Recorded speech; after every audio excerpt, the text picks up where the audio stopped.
দেশের অন্যতম প্রধান ইলিশ অবতরণ কেন্দ্র চাঁদপুরে যোগান কম থাকায় স্বাভাবিকের চেয়ে দাম প্রায় দ্বিগুণ। চাঁদপুর মাছঘাট থেকে এ বিষয়ে বিস্তারিত জানিয়েছেন প্রতিনিধি বিল্লাল ঢালী।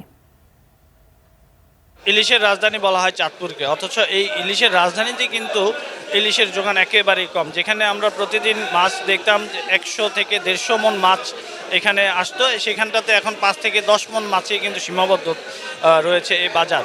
প্রতিদিন এখানে শত শত ক্রেতা আসেন, কিন্তু এই মাছের যে উদ্যমুখী বাজার, সেই উদ্যমুখীর কারণে তারা অনেককেই আমি দেখেছি সকাল থেকে খালি হাতে ফেরত যাচ্ছেন। আমি ব্যবসায়ীদের সাথে কথা বলেছিলাম, তারা আমাকে জানিয়েছেন যেহেতু এখন ইলিশের মৌসুম নয়, সেহেতু মাছের নদীতে বা সাগরে মাছের যোগানটা একেবারেই কম, যার কারণে মাছের চাহিদা বেশি থাকায় দামটা বৃদ্ধি পাচ্ছে। আমি ক্রেতাদের সাথে কথা বলেছি, তারা বলছেন যে ইলিশের যেই বর্তমান বাজারে যে দাম চলছে, এই দামে সাধারণ ক্রেতা যারা আছেন তাদের পক্ষে ইলিশ কিনে খাওয়া সম্ভব হচ্ছে না, যার কারণে তারা অনেকেই খালি হাতে ফিরে যাচ্ছেন।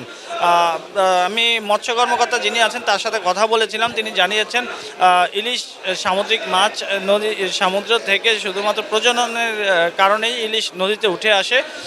যেহেতু নদীতে এখন পানির প্রবাহ কম, পানির প্রবাহ বাড়ার সাথে সাথে কিন্তু ইলিশ নদী সমুদ্র থেকে উঠে আসবে, তখনই জেলেদের জালে ধরা পড়বে যাকে যাকে ইলিশ, এবং তখন হয়তোবা এই যে বাজারে যে ইলিশের যে দাম, এই দামের প্রবণতা কমে আসবে এবং ক্রেতা সাধারণের নাগালে আসার সম্ভাবনা রয়েছে।